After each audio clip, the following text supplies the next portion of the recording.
ভেসে আসে মিনার হতে মধুর আযান, যে আজানে মুগ্ধ ছিল স্বয়ন রহমান। ভেসে আসে মিনার হতে মধুর আযান, যে আজানে মুগ্ধ হতো স্বয়ন রহমান। যার সুর ছিল,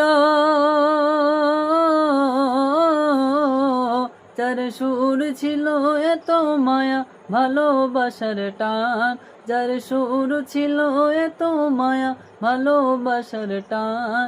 যে আজান না হাকিলে পাখি গাহিত না গান, যে আজান না হাকিলে পাখি গাহিত না গান। ভেসে আসে মিনার হতে মধুর আযান, যে আজানে মুগ্ধ হতো স্বয়ন রহমান।